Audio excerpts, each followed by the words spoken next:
Bulvanak everybody, and welcome to another episode of Stylish. I'm your host Fuzz. Today we're taking a trip across the island to visit famed glassblower Alice Hill in her studio at the only glassblowing outfit in the Pacific, Hot Glass Fiji. Right after that, we're taking a stroll up the road to visit Robert Kennedy, fashion designer yes, but also interior decorating expert, all on the Sunset Coast in Korotogo. It's a wonderful little space, and I hope that you will enjoy this journey as much as I do.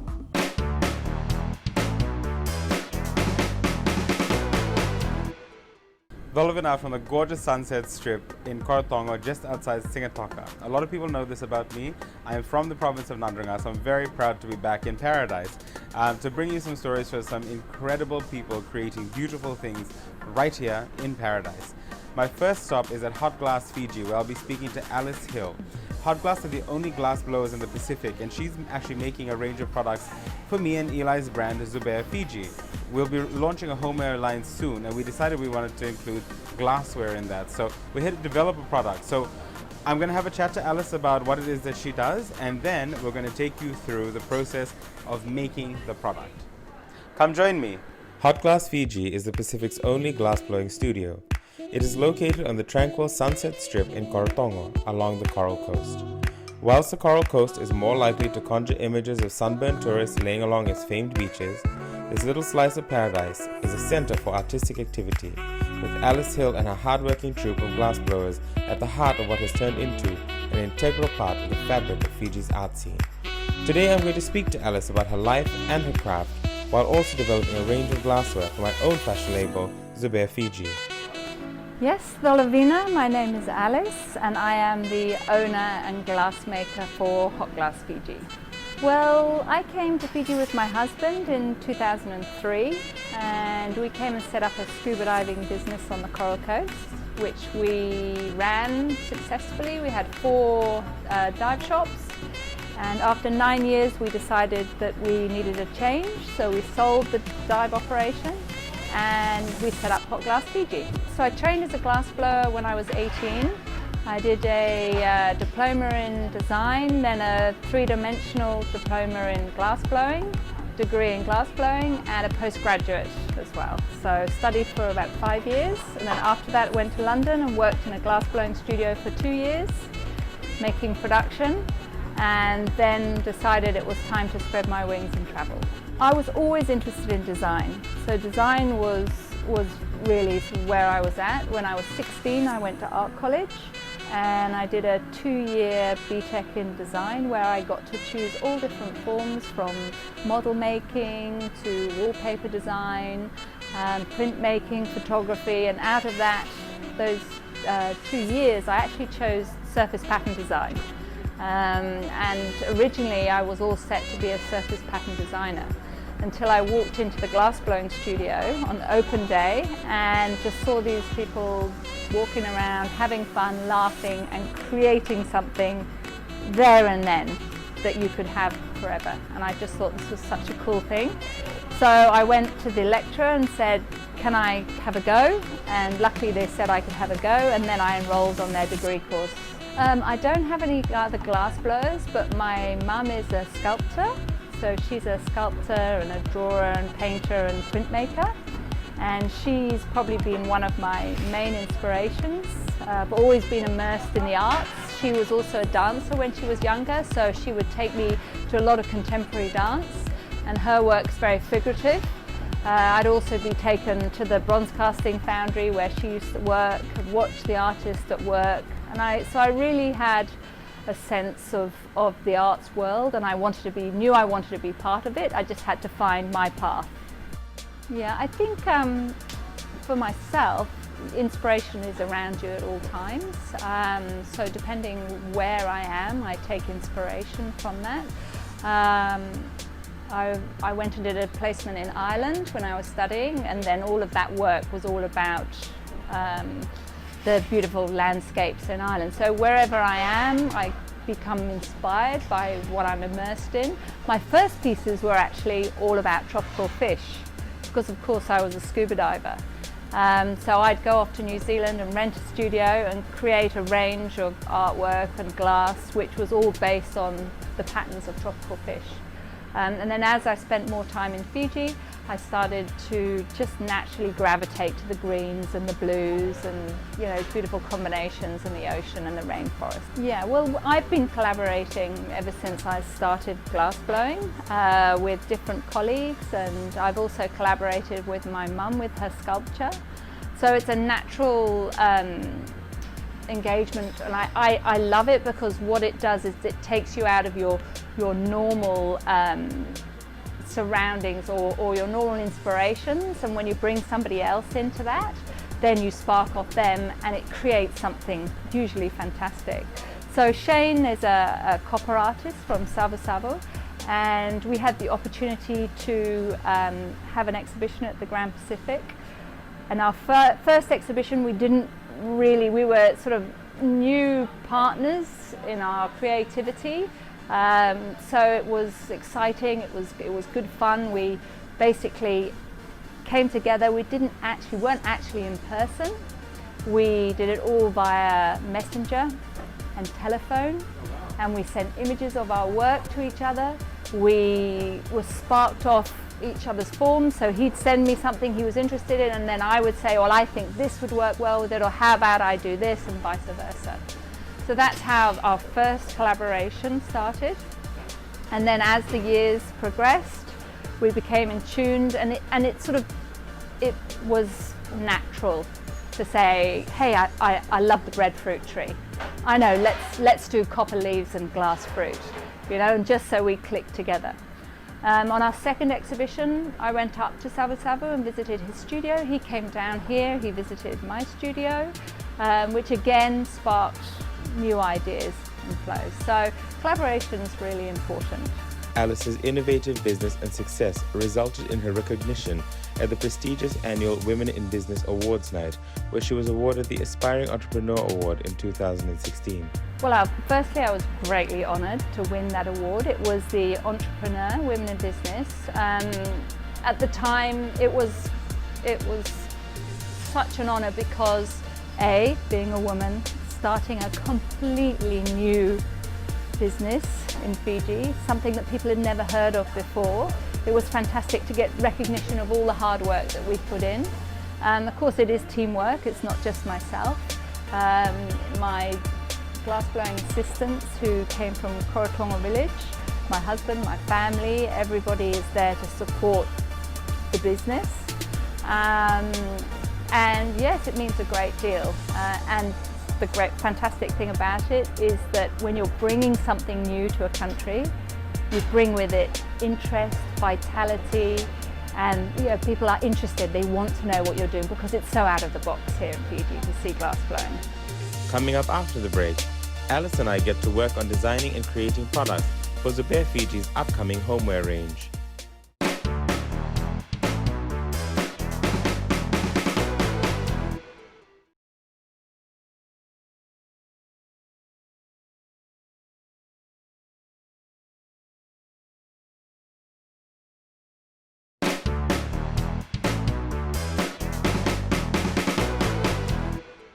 So we're up here now in the studio. That behind me is 1100 degrees.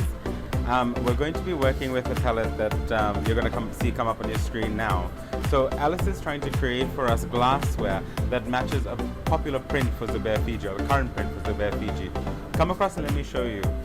So Alice is going through with me some opaques and transparents. Yes? Yes, that's correct. Excellent. So these are the different colors that we have here, which sort of reflect the current Vatu print for Zubair Fiji. So what I do when I'm looking at complementing colours or colour matching is there's a couple of things I have to think about. First of all, I have to think about whether we want something transparent, whether we want something opaque, what the tonal colouring, what the depth of the colour will be, so whether we want a light colouring or a dense colouring.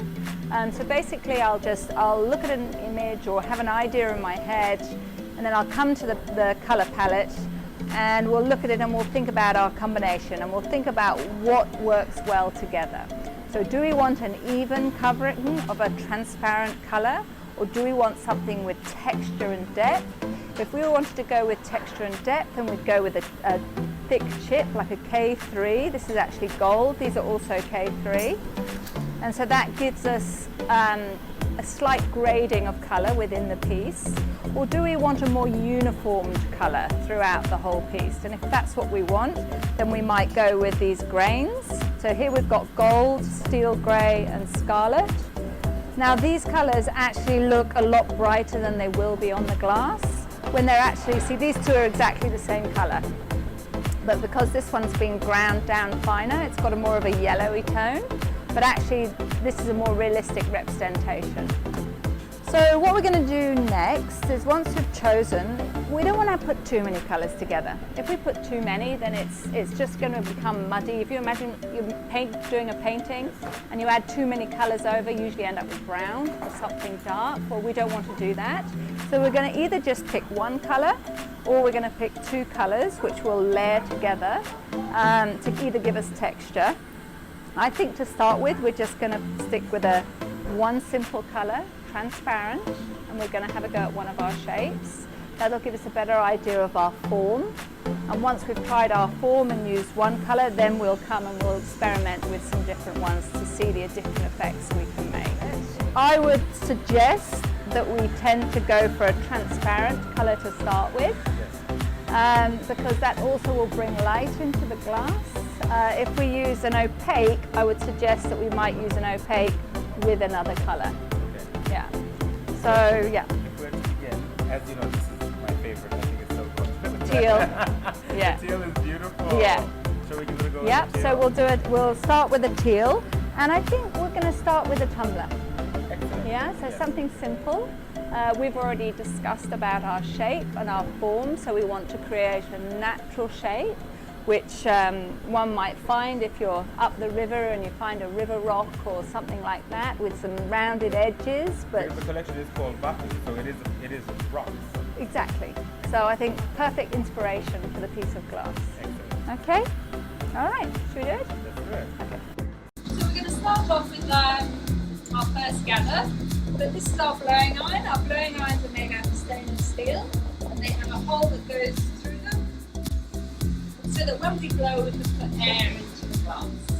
So we need to heat up the blowing iron, so the end of the iron is cherry red. If we go straight into the molten glass with a cold iron, the cold iron then chills the glass instantly and prevents the glass from moving. So it's very important that before we gather our glass, we actually heat it up so it becomes cherry red. So our furnace is at 1,100 degrees centigrade. And we light it at 6 a.m. in the morning. We blow glass till we've used all the glass inside it, and then we turn it off. So this is very unusual for a glass blowing furnace. Normally a furnace is on 7 days a week, 24 hours a day. But we're very lucky to have this type of furnace, which means that we can make pre-orders. We're only burning energy when we're using it. And now our iron is cherry red. We're able to take our first gather.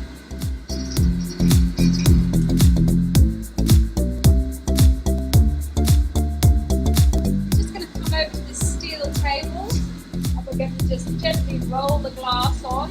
What that does, it chills the outside skin and enables us to go and pick up our colour. So we're actually picking up a gold colour. This is in a heavy chip, which we're going to do a coating all over our clear glass. We then have to heat that up, so we have a skin of coloured glass on top of the clear glass. Once we've melted that in and shaped it, we'll put another layer of clear glass on the outside. Start to see the colours starting to melt. Little chips are rounding off. That gives us an indication that we're becoming nice and molten. We're then going to just marble it in. What that does is it just blends those chips into the clear glass. Again, we heat it. Once we've got it back up to about 1,000 degrees, we'll go back to the bench. Box we use, these are made with cherry or pear wood, very hard woods without any oil. It's had a very low oil content, shape. Once we've shaped it, trap air in the blowing iron. By trapping the air into the blowing iron, the glass heats the air up and forces it down into a piece of glass. So you can just about see we've got a bubble inside there. And that's going to make it easier for us later on to blow our glass on. Here I'm just using a paper pad. This is made with Fiji ties, and we fold it in a special way. We cut it so the steam can come out, and this is as close as we can get to touching the glass. And we use our different fingers underneath to actually shape it, so putting pressure on different bits as we're working. Now we're going for our second gather.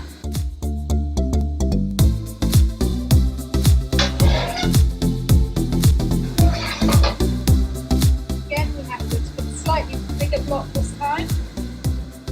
We're actually going to push that clear glass down to the end. Put a bit of weight at the end of our glass.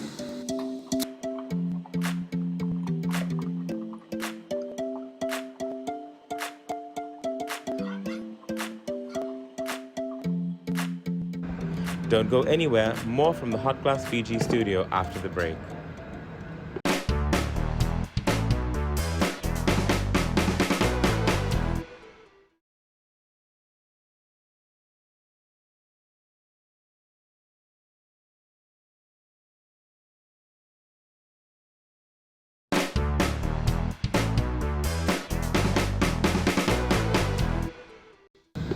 Once we've put our bubble inside, neck it in. This is so we can take it off the iron later on and finish the glass off.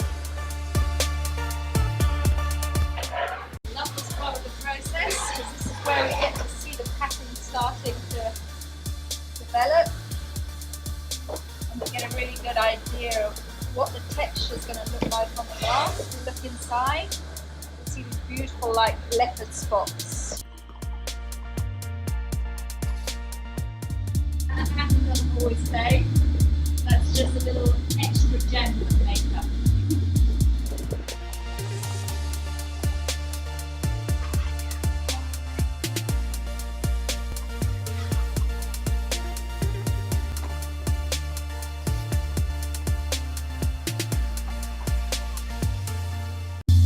Shorten this bubble up.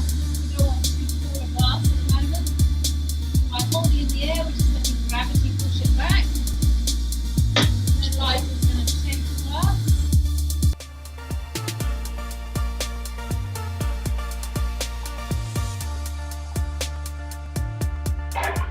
What we're trying to get here is we're trying to get a nice uneven shape. Normally in glass blowing, we typically would go for a round. It's much easier to go for something round. But here we're just experimenting.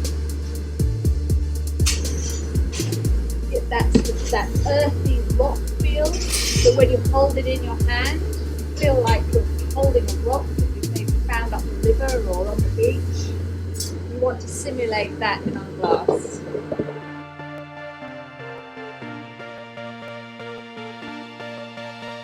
Eyes is bringing a punty. This is so we can take the glass from the blowing iron and put it onto the punty iron.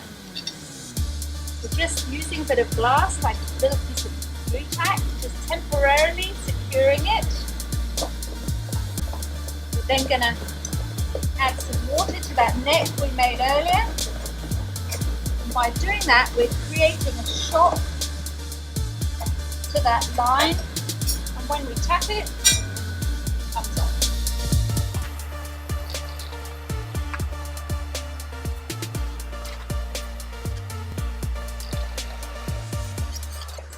Slowly release our jacks here. As we release our jacks, then the lip of this glass can open. Once we've got it to the nearly the size we want, we can then go back in and we're just going to manipulate that rim, give it this nice rounded rock shape that we're looking for. So if I go much wider, the only problem is that we'll lose that bottom shape.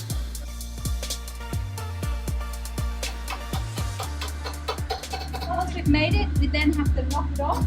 As you can hear, this glass is now solid. Because of that, we're able to just tap it off. So that edge is now sharp. So we have to round that off, so we're going to burn it. That's just heating the glass up again, just to round off the sharp edges.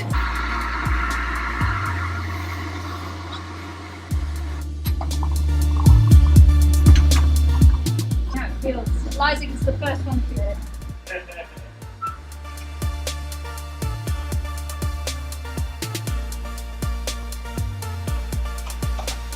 Okay, cool. Liza, would you like to just explain about how the brewing process and how the layer works? So yeah, Alice has stepped off the glass and then in it went into this hot box. So this is hot. It's called layer. So it keeps the glass in here at 525 degrees. Or throughout today, once we're done with all the glass in the layer, in the furnace, sorry, then we'll skip it onto a program which will gradually cool down the glass overnight for 4 hours. So by tomorrow morning, all the glass will be at room temperature and they're ready to be taken out and grounded and then displayed again.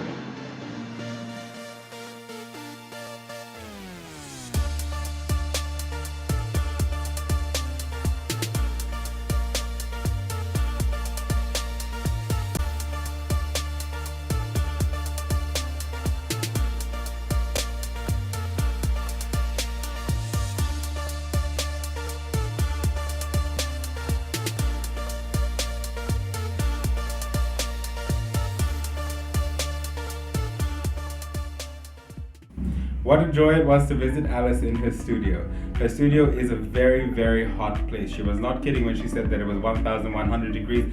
I felt it. But thank you, Alice, for letting us into your magical little place where you create such beautiful things. And thank you also for the products that you created for me. Next up, right after the break, we visit Robert Kennedy, where we speak to him about his interior design career and his hopes for the future.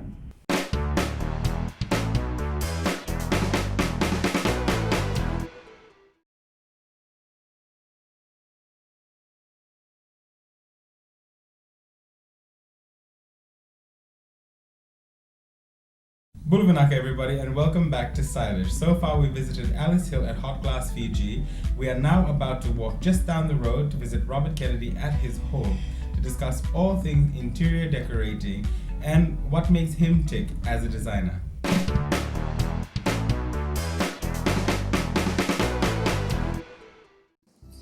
So we're here now with an old good friend of mine. Old could be interpreted multiple ways.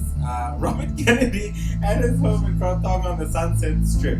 So Robert, in fact, as he's just told me, started off in interior design, started off training in interior design, moved to fashion. So Robert, just tell me, so how did you make that shift? Well, I studied interior design in Brisbane in 1990, and I did 1 year of a associate diploma course, and I found it was a bit too architectural for me, and I was more interested in painting and the creative side. So I then switched to do textile design in Melbourne. So I did a Bachelor of Arts in that. For 3 years, that was much more me. That was quite painting and drawing and all that sort of thing, which is much more my side of things. And so, but I'd always had like textile design as an interior design thing. So I designed curtains and cushions and things like that. That was my kind of thing. I did a little bit of fashion at RMIT, but I was much more interested in the interior design side. Then when I came back to Fiji, I did quite a bit of interior design. So I started off doing it. I did some hotel refurbishments, notably the Castaway Island. I did the whole refurbishment back then. That was really cool, and I could incorporate my textile design into that. So I did the cushion designs and soft furnishing designs and all that sort of thing, as well as artwork. And one thing, and then my first big job was with Tapu's, was doing their office refurbishment. So that's how I got to meet Tapu, and then we discussed having a retail option with homewares, because I was sourcing things out of Bali back then. And so that's started me in Tapu's. I said, we should we should try and do something like TikToks used to do with big caftans and things like that. 'Cause that's my textiles. And so that's how fashion started. Fashion came quite a bit later. So that's like 12 years ago. I feel that like when you live in a home and when you're making a home and decorating, you should have things that are personal to you and that mean things to you. So my great-grandfather, my grandmother's father, was a photographer back in the early 20th century. And I inherited a lot of his photographs like this that he took up at in Vanuatu, Driketi. He lived up that area. So I've got a great collection of his photographs. There's more over here. There's ladies weaving mats and men around a tanoa. So fashion became like a major part of your identity. Yeah. What you were doing, right? Yeah. I mean, like you launched, I think, in the first year of Fiji Fashion Week as well. Second year. So first year was at Denarau, and then the first one at Albert Park. Yes. So my growth was very much part of Fiji Fashion Week. So and fashion gives you a platform that you don't get. Like there's no fashion shows for interior decorating or Because you can't walk the table down. You can't walk the table. That's right. So fashion gives you a profile, which is extraordinary. It gives you much more of a profile than any other creative business. So yeah, so everyone sort of knows me as a fashion designer, but really I'm much more than that. Everybody, you know, in their homes usually has a bit of hand-me-down, a bit of new stuff and all the rest of it. I like the idea of mixing all that because it makes it feel lived in and loved. And so I've got like a contemporary table and dining suite here, mid-century here, the mirror I got from Australia. It's an Italian mirror with the aluminium. So I've got a real mixture of old and new, which I like to mix. I also like to mix elements inside a room. I like to do like 3 of the same types of elements. So you might see in here, like with the mirror, it's got a silver frame, aluminium frame. And then that mixes through with this TV cabinet that I have here, which has it's very modern, with an aluminium frame. Was it a year ago now, 2 years ago, that you made the shift to Prouds? Yes. As a department store. So Yes. when you moved to Prouds, and we had the discussion, I remember some years ago, you said that you were going to start to focus more again on homeware. Yes. Is what's happening now true to that initial statement? Yes, I mean, there's been delays. So the latest COVID-19 crisis has put a lot of things on hold. But what has happened since I've moved to Prouds is that what's done really well for me in Prouds has been the interior, like cushions and homewares and giftware and all those sides of my business. They've actually way outperformed the fashion side. These are my photo series that I did about 15 years ago of some local gang. And they're my sort of homage to my great-grandfather, so they connect with the work that he used to do. So my great-grandfather features strongly. And then the colours, another tip I like to do with colours and the rest of it, is that I like to keep things neutral. So you'll notice that the lounge is a neutral grey, and the theory behind that is that you can change things up with cushions. So these cushions are all a print of mine, which was from those prints there. And you can change them up and use coloured cushions if you want to freshen up things, so you don't have to use that's why I always like a neutral background anyway. I think when I came out to see you last year, you had sort of started to do a lot more interior decorating work again. I believe that you did a couple of the Pure Fiji homes in Suva Point. Yeah. So what's that been like? So you've gone from like sort of creating product back to sort of home base essentially of organizing an entire room and curating a room. Yeah. So is that transition difficult now? No, I love it. In fact, like with the jobs that I was doing in Suva were refurbishments, so that was architectural drawings as well, which I can do. I can't do engineered drawings or anything like that, but they were reformatting kitchens and all the rest of it. So it was fantastic to get back into that. And then I don't know, I don't find it difficult to switch because it's creative and it's art and all the rest of it, so I don't find it a big difference. I find fashion actually more difficult than interior design. Another trick that I always do, you'll see this in most of my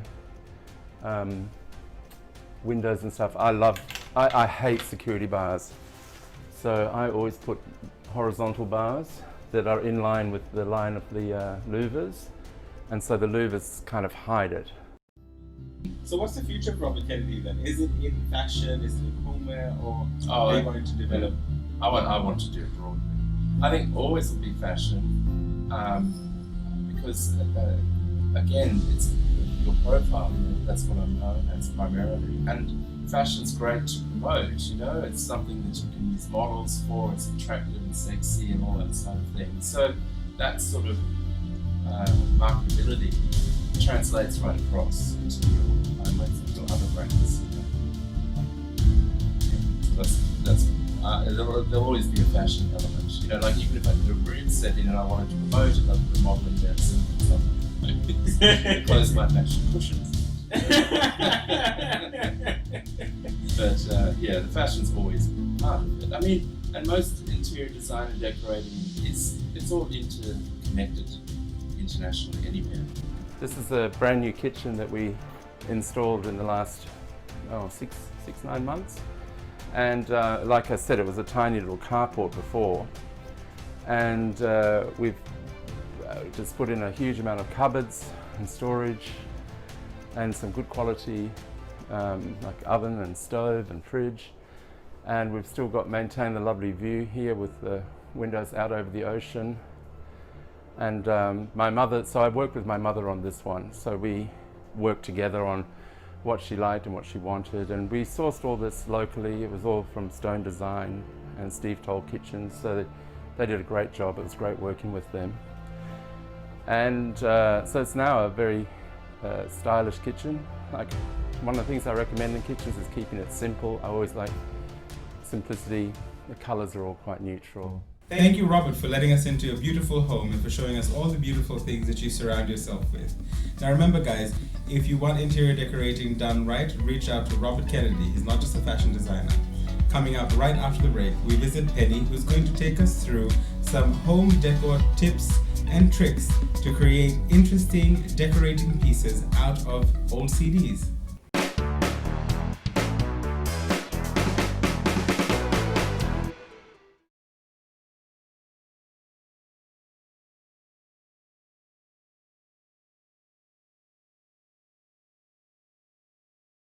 Welcome back everybody and welcome back to Stylish. Now we join Penny, who is going to teach us how to make some interesting home decorating pieces out of old CDs.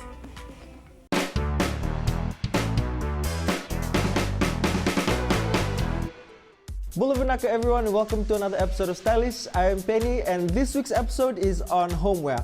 So with that in mind, I have come up with a DIY sort of activity that you can make with your alongside with your family, with materials that you have at home. And this is going to be a wall hanger that you can use to decorate your walls with, alongside family photos and other stuff that you would like to just basically decorate the walls of your home with. So the materials that we will need are a hard back, or you can use the back of a hardcover file, some cardboard, or a thin ply.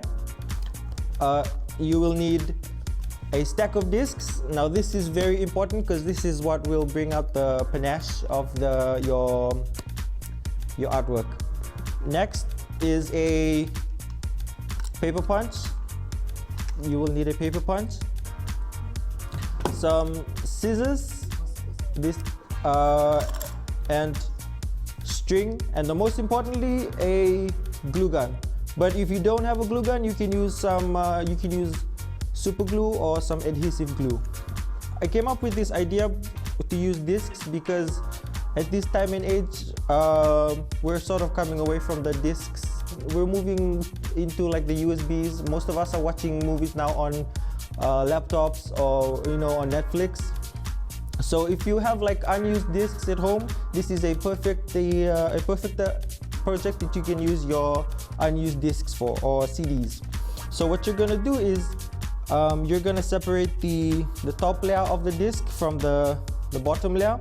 Now this, some of you might not know, but like CDs have like 2 layers. So what I'm gonna do is I'm just going to snip a little portion of it, and then with that you'll see it separates. So I'm just gonna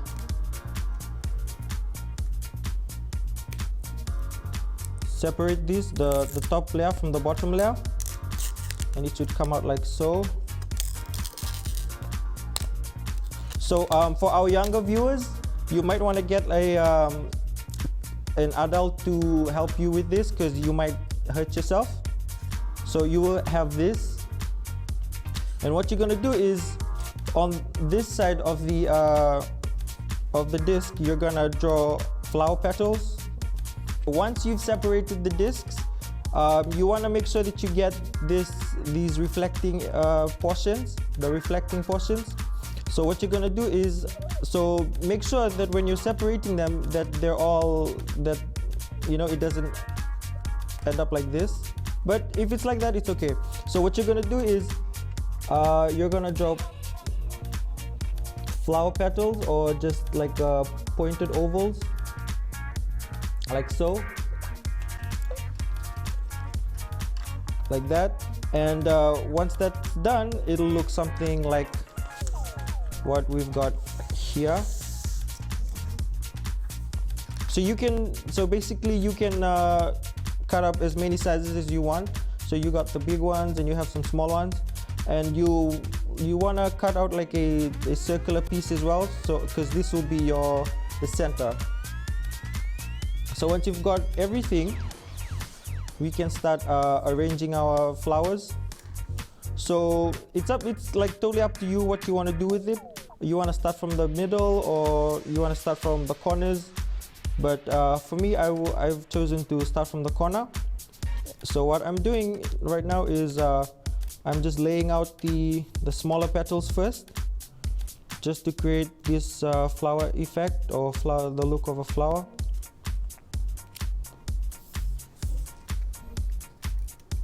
So this is the first piece, and then I'm going to move on to the rest of the petals. Try and cut out as many petals as you can. So once you have like a layout of how you want your petals to go, then you can start gluing everything down.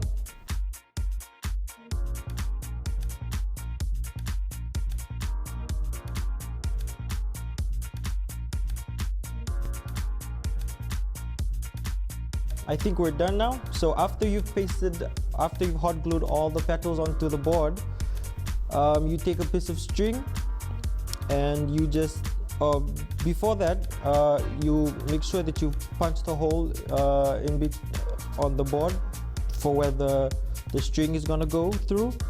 So I'm just placing that right now.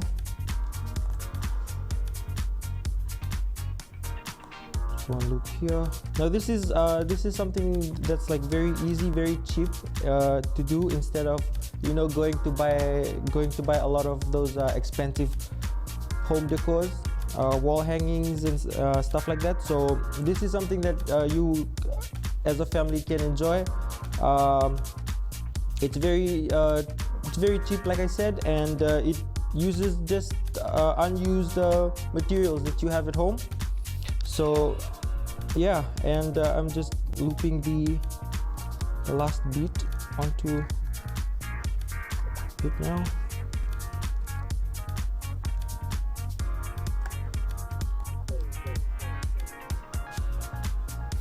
And there you have it, gang. This is our finished product of our DIY home decor wall hanger. So, and this is a very cheap, very easy, very artistic, very stylish artwork that you can do at home with your family or your loved ones, or just someone that you know has a.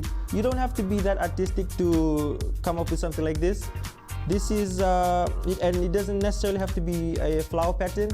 You can cut it up to whatever shape that you want, or whatever design that you want, You can even do you can even come up with, you know, silhouettes of people. Who knows, some people might be that creative. So we want to see what you come up with. Hopefully this prompts you to do something like this, and if you do, please don't hesitate to send us photos of your artwork or your DIYs onto our social medias. That's on Facebook, stylist@PG1, and on Instagram. Thank you very much, Penny, and thank you for those very, very cool tips that you've just given us. I know that I'll definitely be trying some of those at home. That's all we have time for today, guys. Thank you for joining me again, for letting me into your living room. I hope that you'll all be incredibly kind to each other during these very unusual times. And I hope also that you are continuing to create and to be invigorated and inspired by all the things that you're watching, not only on Stylish, but also on YouTube, on Instagram, and on Facebook. Fill your mind with creative things, with things that really get you going, get your creative juices flowing. That's what's going to get you through these times. I'm here with you. I hope also that you'll be there for each other. Look after each other, and we'll see you next week.